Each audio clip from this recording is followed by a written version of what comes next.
Estimados oyentes, reciban una cordial bienvenida al espacio donde el derecho se encuentra con la reflexión profunda. El abogado científico. Este foro es nuestra dedicación a explorar las intersecciones entre las disciplinas jurídicas y el pensamiento crítico, ofreciendo un escenario para el diálogo intelectual y el desarrollo personal en el mundo del derecho. Acompaña a Andrés Arellano en este viaje de indagación y descubrimiento. Cada capítulo está diseñado para profundizar en cómo el razonamiento analítico influye y fortalece nuestras prácticas legales, desafiando las convenciones y fomentando un entorno de aprendizaje basado en la comprensión y el razonamiento lógico.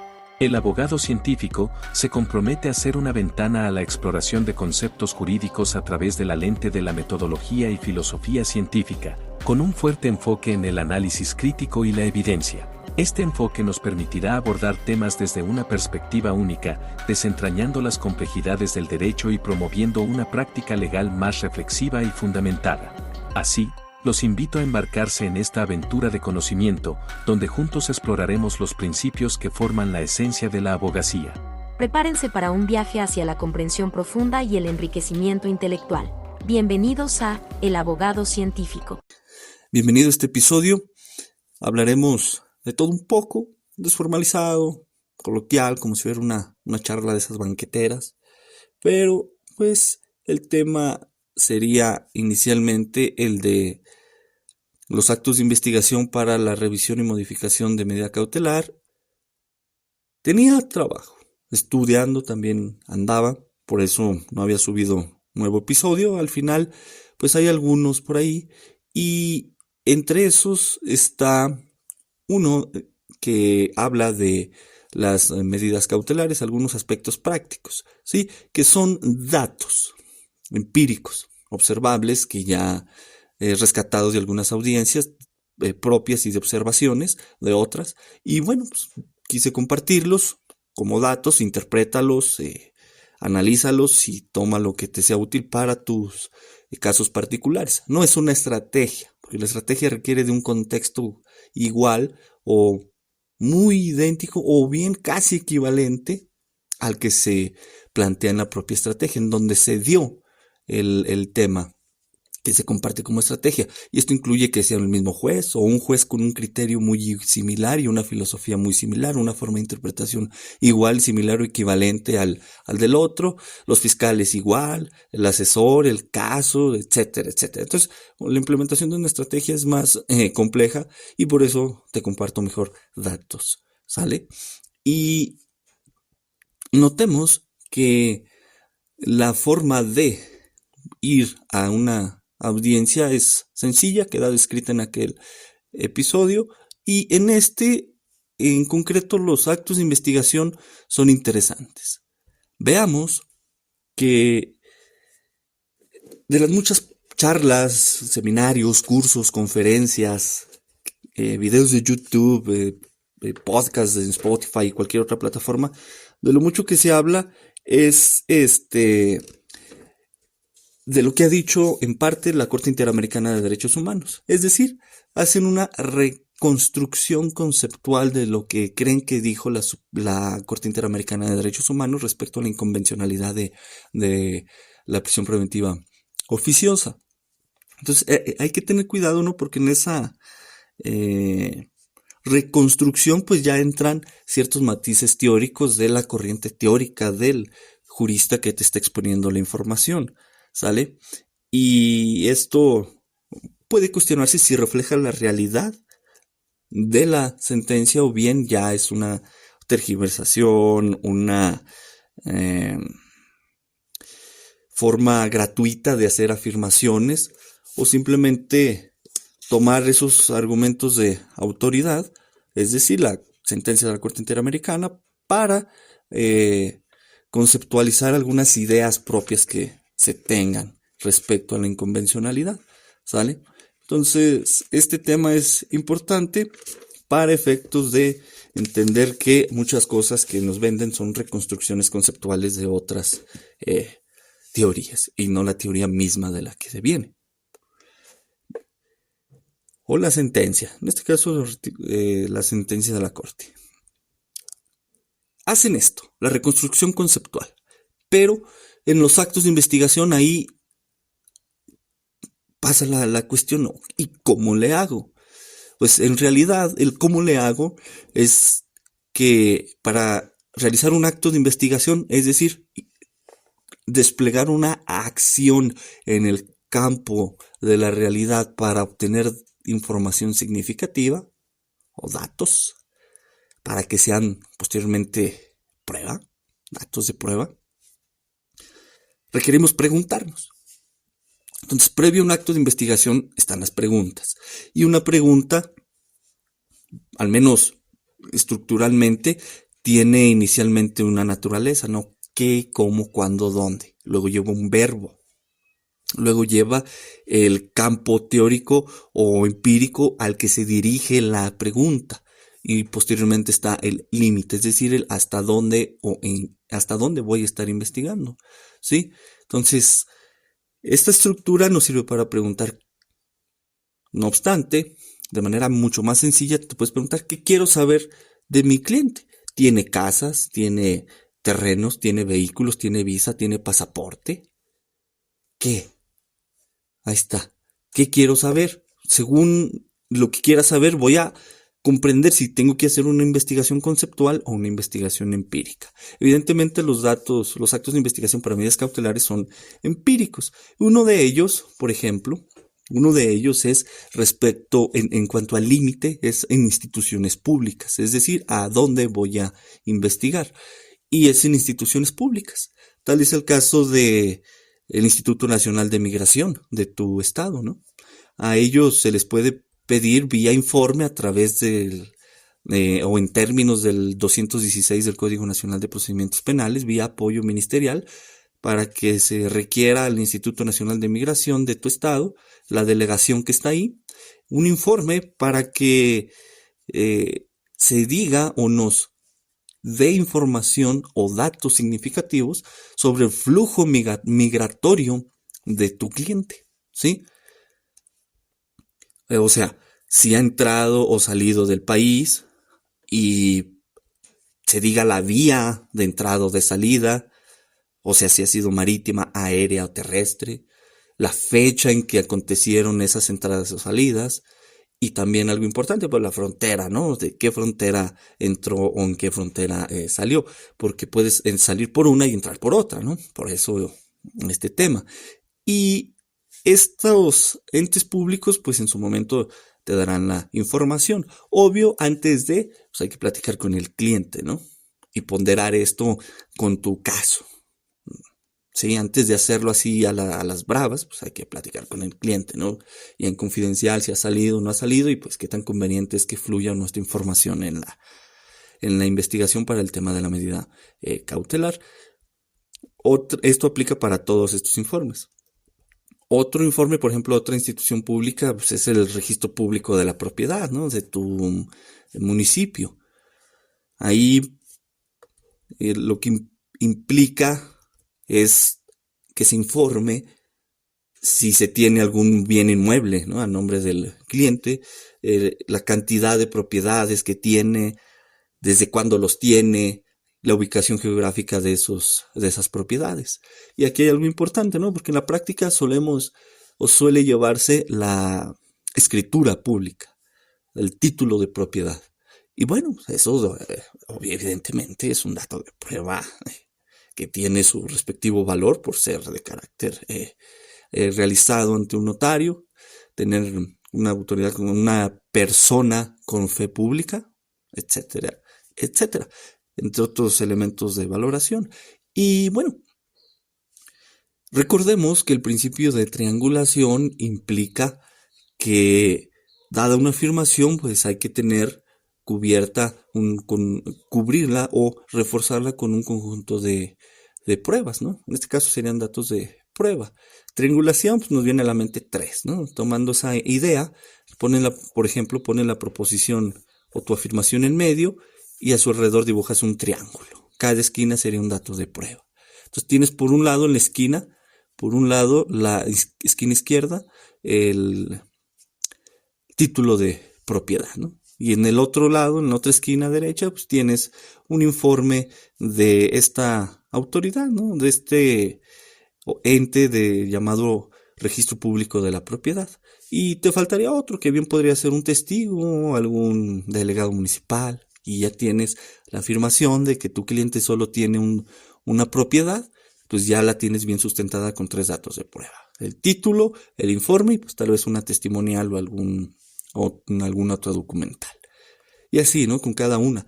Igual con el tema de la afirmación de que no, mi cliente no ha salido del país. Pues ahí tienes por un lado el flujo migratorio, ¿no? Que te da el Instituto Nacional de Migración. Luego, por el principio de triangulación, te faltarían otros 2. Que sería que un testigo y pues algún otro documento. Ahí tienes que ingeniártelas. Por eso es importante preguntar, que te preguntes y hagas unas buenas preguntas, porque de ahí va a surgir la información y luego las afirmaciones con el sustento de datos de prueba.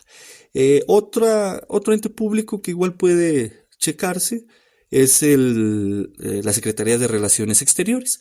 Evidentemente este es de los básicos, ¿no? Pues bueno, más bien creo que todos estos son de los básicos. Y ahí con Relaciones Exteriores lo que interesa es que nos informe si el cliente tiene o no visa o pasaporte para salir o viajar al extranjero. Y si está vigente o cuándo es la fecha de vencimiento de la visa y el pasaporte.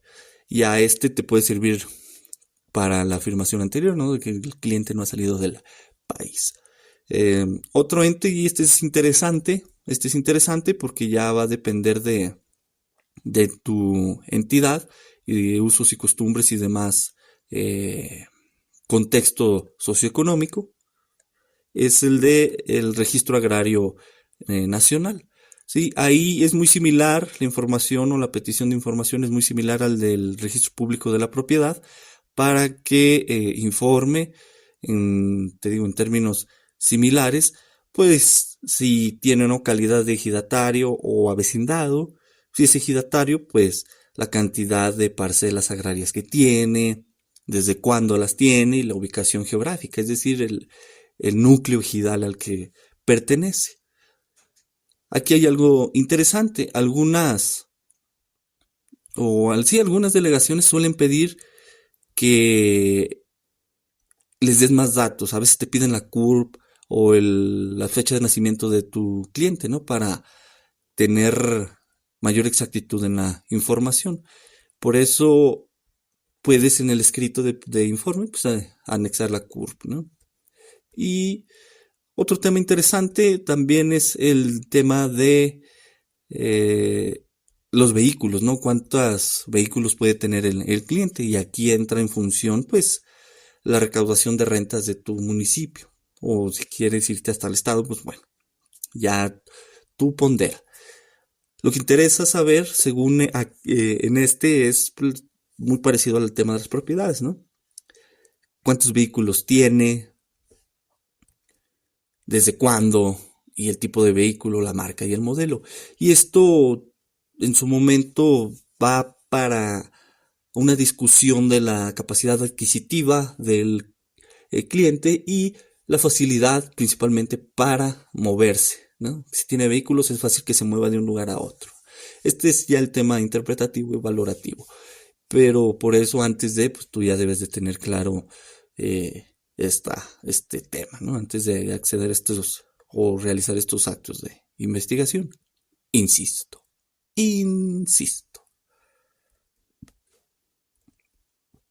Bien.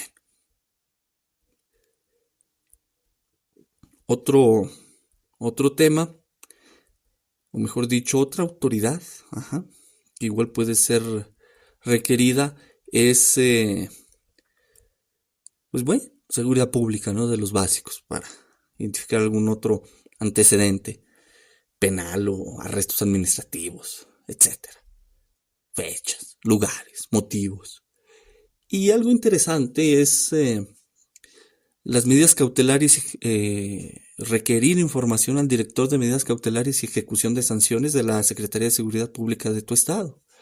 Ahí, si buscas, por ejemplo, el brazalete electrónico, o si buscas la imposición de la medida cautelar de de arraigo domiciliario, pues indagar, ¿no? Si existen condiciones tecnológicas, materiales o condiciones idóneas para la vigilancia tanto de el domicilio, donde va a estar la persona, como de el dispositivo de localización electrónico, ¿no? El famoso brazalete. Ahí que queden claras las condiciones, las cargas, las obligaciones para el cliente, ¿no? O para la persona que se le pretenda imponer, costos, entre muchos otros temas. Ahí, en este tema, dificultades en algunos lugares porque casi no se tiene, ¿no? En algunos municipios pues, no se tiene, no se usa, y esto implica que esa posibilidad sea letra muerta en la ley, ¿no? En este caso el Código Nacional y sus demás de las demás leyes relacionadas a las medidas cautelares, ¿no? Para no ser tan largo su nombre. Y el flujo de esta información ya puede dar pie a que en su momento tengas material y otra vez, con base en el principio de triangulación, lo vayas fortaleciendo, ¿no? Por eso hay que medir bien las afirmaciones que se van a hacer y tener en mente los respectivos datos de prueba dado el principio de triangulación. Estos que te comenté entonces son una parte de los muchos actos que puedes realizar, ¿no? Las instituciones a las que se pueden acudir generalmente, ¿no? Es a las que se acude. Si hay alguna otra más específica o que te sea de utilidad, pues adelante, ¿no? Pero los términos o más o menos el objeto de información que se pretende obtener sería en este sentido. Ya tú sabes, igual, son datos, lo que te digo son datos que ya tú sabes si te son útiles o simplemente, pues no, y deséchalos.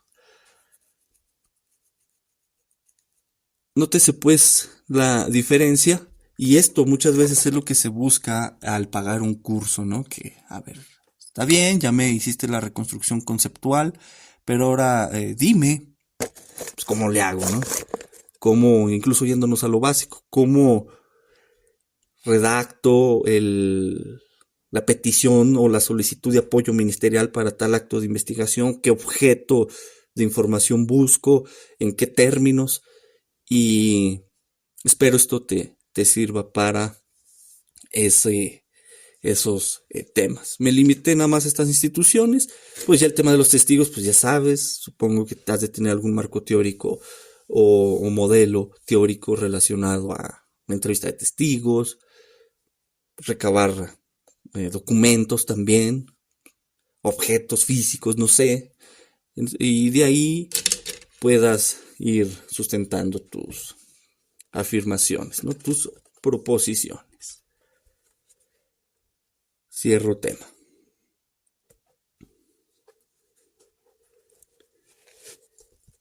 Déjame hacer una pausa. Entre la revisión, modificación de medida cautelar de prisión preventiva oficiosa o justificada por alguna otra, entre esa materialización de la audiencia y la posterior modificación, pues tenemos un espacio muy grande, ¿no? Porque implica desde antes preparar la audiencia en el sentido de recabar información significativa, sabernos preguntar, saber establecer las afirmaciones, ¿no? Que lleven al menos una estructura lógica básica, y sabiendo que, bueno, la estructura lógica básica no va a darle el respectivo toda la credibilidad o la correspondencia de verdad a la afirmación. Para esto ya no servirán los datos de prueba, solamente nos va a ayudar a ser un poco más claros, ¿no? en la forma de comunicarnos con el cliente y con el fiscal y también en su momento el juez. Algo interesante que te compartí, si mal no recuerdo, en el episodio anterior, es que cheques el tema de los salarios, ¿no? Si el cliente tiene percepciones mayores a los salarios mínimos, pues evidentemente los fiscales se van a querer agarrar de ahí, ¿no? Pero ya ahí tiene que entrar tu ingenio para minimizar o tratar de neutralizar esos argumentos, en el sentido de que si tiene o gana el doble del salario mínimo, entonces tiene facilidades de abandonar su lugar de residencia habitual, o que si tiene 2 residencias habituales, igual puede irse del lugar donde está llevándose el proceso. De esto ya se ha pronunciado la Suprema Corte, ¿no? Ya hay algunas tesis por ahí, algunos abogados también han dado información muy buena al respecto, y ya hay argumentos que se pueden ir neutralizando. Esto es muy interesante. Es interesante porque es otra investigación, es una investigación que está intersectada con la principal, que es de los hechos. Sí, no es tangencial, tiene su respectiva intersección y requiere ser diligente, ¿no? Y algo bien importante, no ser pasivo, no esperar a ver si el fiscal ya pidió estos informes, o sea, previa plática con el cliente, previa ponderación, previa valorización, racionalización, pedirlos, ¿no? Uno como defensor, pedirlos. No ser, algunos dicen que hay que ser reactivo. Esto es interesante porque dicen, es que tú reaccionas conforme a lo que haga el fiscal. Y mira que yo no estoy de acuerdo con eso. Hay que ser proactivo. Tengo que hacer aunque el fiscal no lo haga. Evidentemente ya ponderaré si como defensor algunos actos los pido a través del apoyo ministerial con base en el 216 del Código Nacional, o bien los que yo pueda obtener por mi cuenta, pues los hago, ¿no? Ahí está parte de la proactividad. La reactividad pues implicaría que si el fiscal ya pidió un informe, luego que llegue el informe, luego yo voy y busco mis datos. Entonces, esta es una discusión también bien interesante, reactividad contra proactividad. Hay abogados reconocidos nacionalmente que a pies juntillas afirman que es mejor ser reactivo. Y hay otros que no, es mejor ser proactivo. Entonces checa ese tema a ver qué tipo de actitud frente al caso te conviene. En mi caso personal yo suelo ser más proactivo, ¿sí? Inicialmente cuando empecé era así reactivo, pero pues no me sentía cómodo, ¿verdad? Y llegando a audiencias veía ciertos efectos, ¿no? Del hecho de ser reactivo y no me agradaron. Entonces cambié a reactivo. No duré mucho así siendo reactivo. ¿Qué te gusta? Un caso, tal vez. 2 a lo mucho. Y luego empecé a ser más proactivo, investigar por mi cuenta y los necesarios previa racionalización a través del Ministerio Público. Entonces checa ese tema porque es también bien interesante. Si te vas a esperar a que el fiscal lo haga o lo haces tú. Obviamente con previas consecuencias ya medidas, ¿no? Bien. Hasta aquí el episodio de hoy. Un gusto. Espero te esté yendo bien. Ya estamos a julio 2023. Ya casi se acaba el año. Espero te esté yendo bien. Estés ganando dinero. Tenga salud mental, que es muy importante. Tenga salud mental, salud física. Te estés ejercitando en el cuerpo, en la mente. Y andes bien emocionalmente, hombre. Andes bien. Porque es importante, ¿no? El desgaste, evitar desgastes físicos innecesarios, desgastes mentales, evitar el burnout que le llaman ahí, y el control emocional importante, ¿eh? Si te gusta la filosofía estoica, ahí está algo importante. Puedes leer las meditaciones de Marco Aurelio para que veas cómo se aplica en la práctica, en la vida ordinaria, esa filosofía estoica, si te interesa. Y bueno, nos escuchamos en el siguiente episodio. Esta es la 5ª temporada. Hasta luego.